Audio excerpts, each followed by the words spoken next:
Vamos aos temas, ao primeiro tema do nosso programa. A gente discutiu ontem aqui a questão do indulto a Lula. O candidato do PT à presidência, Fernando Haddad, estava enrolando, não dizia nem que sim, nem que não. Mas hoje, o ex-prefeito de São Paulo desceu do muro. Em entrevista ao portal G1, Haddad afirmou pela primeira vez que não dará indulto ao ex-presidente caso eleito. Segundo ele, abre aspas, Lula não vai abrir mão da defesa da sua inocência. Ele quer o reconhecimento do erro do judiciário e não um favor. Na área econômica, Haddad fez críticas aos governos Dilma e Temer, principalmente em relação à Petrobras. Afirmou que não se pode usar a política da empresa para manipular preços para combater inflação. Atacou também a administração Pedro Parente, que atrelou o valor doméstico à cotação internacional. Por fim, Haddad voltou a acenar aos adversários. Disse, por exemplo, que apoiaria Ciro Gomes em um segundo turno, assim como receberia apoio do pedetista. Vamos lá, Vera, começo com você. O que você achou dessa entrevista do Haddad? Um Haddad mais light? Silvio, mas como ela se dá logo poucos dias depois do próprio Haddad falar que o Lula vai ser seu companheiro, que vai ser seu conselheiro, que vai ter papel proeminente no seu governo, de que pretende visitá-lo mesmo eleito presidente para se aconselhar, soa como uma retórica vazia, soa só como uma tentativa de se contrapor à reação claramente negativa de eleitores do mercado a essa lulodependência.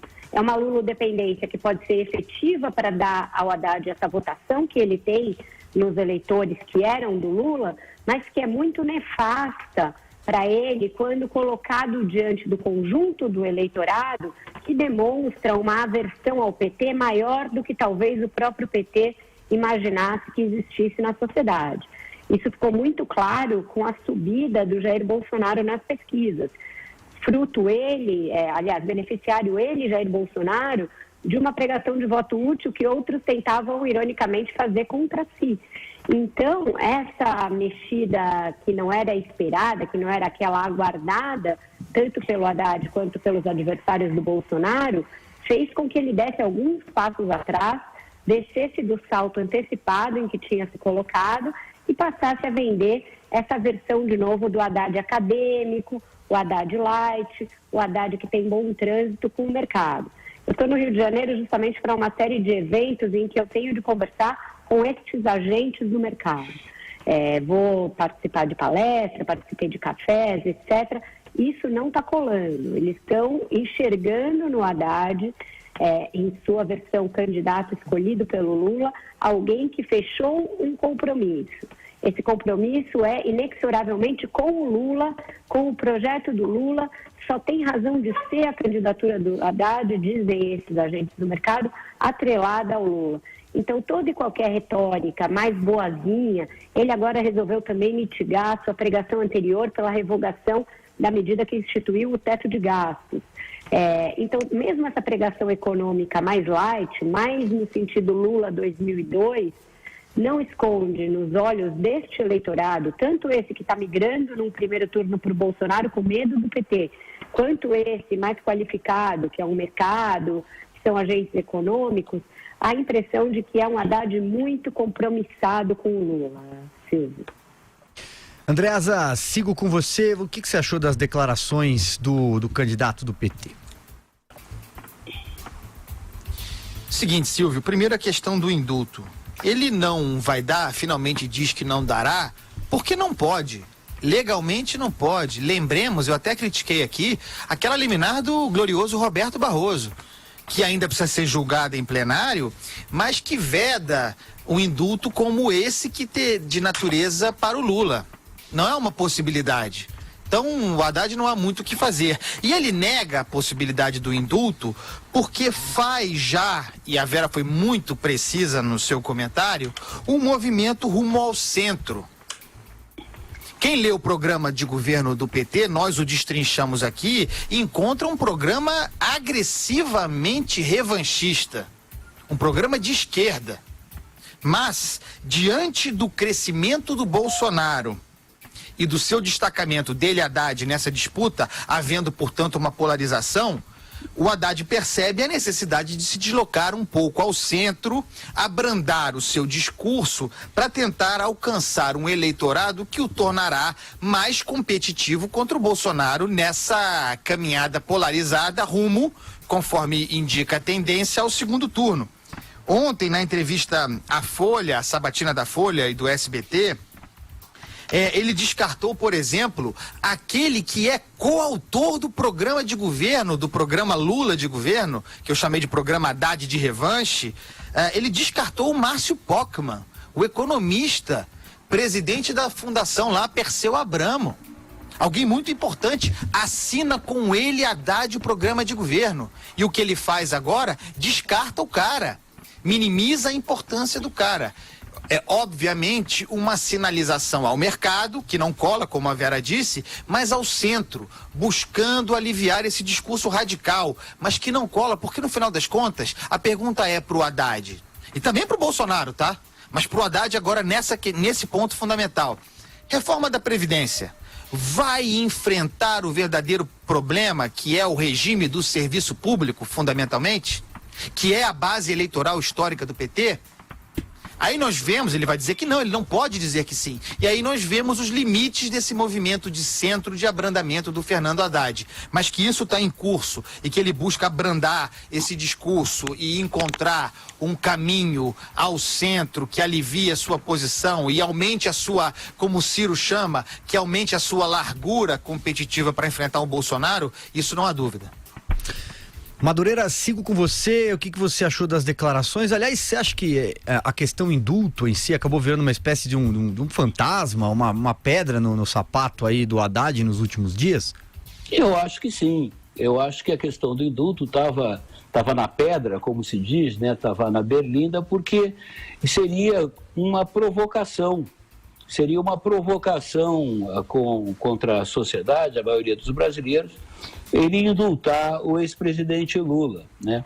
E, por outro lado, realmente isso não interessa ao Lula, porque seria uma assunção de culpa, ou seja, quando você está indultando uma pessoa, você está perdoando um crime que ela cometeu. Eu acho que, de fato, o Lula cometeu esse e outros crimes gravíssimos, né? Mas o Lula não o admite. Agora, cadeia é cadeia, prisão é prisão. Né? Eu acho, inclusive, que é mais provável que os amiguinhos, né, os Dias Toffoli, o Lewandowski, né, o Gilmar, se encarreguem de perdoar, né, de passar a borracha no presidente Lula.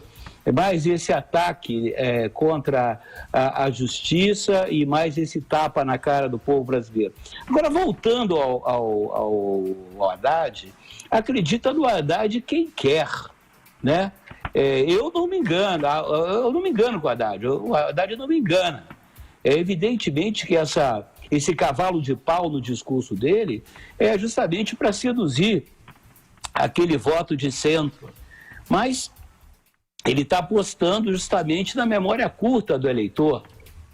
Quando ele coloca, por exemplo, a culpa da situação de escalabro da Petrobras no Temer, né? Cara, o governo do PT, associado com seus partidos, né, o MDB e o PP, eles só não faliram a Petrobras, porque a Petrobras é muito grande. Pedro Parente salvou a Petrobras de ir à lona, de ir à garra. Então, esse discurso compulsivamente mentiroso do PT, que agora o Haddad se encarrega de virar o grande alto-falante, né? É espantoso. Eu fico assim apatetado quando eu vejo que tem gente que acredita nessa forma delirante de tratar a realidade que os petistas e o Haddad vem tratando. Pouco antes de começar o programa, tinha uma campanha dessas obrigatórias aí do PT, né? E o discurso deles, a retórica deles é voltar aos bons tempos. Que bons tempos, Zé Mané? Que bons tempos em que vocês endividaram o povo, né? Em que vocês poderiam ter feito grandes reformas na educação, poderiam ter feito reforma da Previdência, mas vocês preferiram primeiro roubar o dinheiro público e o resto esbanjar, né, em má gestão e incompetência. Cara, é inacreditável, para mim é inacreditável você ter o Haddad com esse índice aí nas pesquisas eleitorais. Muito bem. Denise, como é que fica o discurso econômico do Haddad, sobretudo entre os velhos clichês da esquerda, de parte do PT raiz, vamos dizer assim, e por outro lado o mercado, né? Eu acho que como a Vera colocou, tem muito do PT de 2002 de tentar reverter essa pressão contrária, inclusive de mercado financeiro, essas reações que a gente tem visto a cada nova pesquisa eleitoral que mostra o avanço dele, considerando a possibilidade dele chegar no segundo turno. Ele gostaria de encontrar uma situação um pouco diferente. Exatamente por estar sendo orientado pelo ex-presidente Lula, talvez ele tente reeditar a carta ao povo brasileiro, aquela carta que tentou amenizar, jogar para a torcida.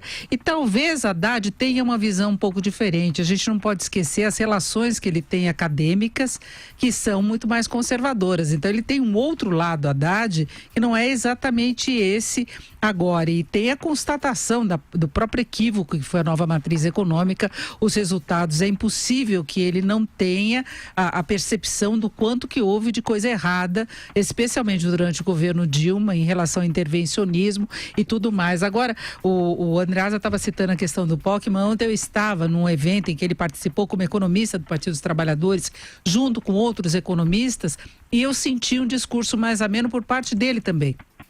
Algumas posições. É um milagre. Exatamente, inclusive em relação à reforma trabalhista, que algumas coisas deveriam ter que mudar, mas teria de passar por uma revisão, principalmente porque o sindicalismo perdeu representatividade, mas ele teve uma posição mais amena. Isso me chamou a atenção. Depois de o Haddad já ter desautorizado algumas declarações dele, ele veio com essa conversa um pouco mais tranquila em relação à gestão da economia, mas ainda apostando muito que o crescimento conserta tudo.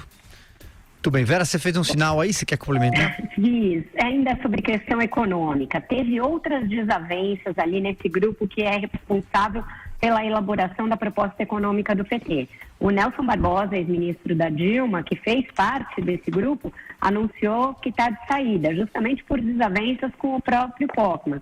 Aí o Haddad veio e anunciou e assinou que o Pockmann está fora. Então tem essa bateção de cabeça pelo simples fato de que eles passaram meses redigindo uma proposta numa linha e agora existe essa necessidade de dar essa guinada, Silvio. Eu ouvi de uma fonte aqui que se houve a carta ao povo brasileiro em 2002 e depois de tudo que aconteceu, se o eleitor acreditar nisso de novo, vai estar acreditando na carta ao bobo brasileiro.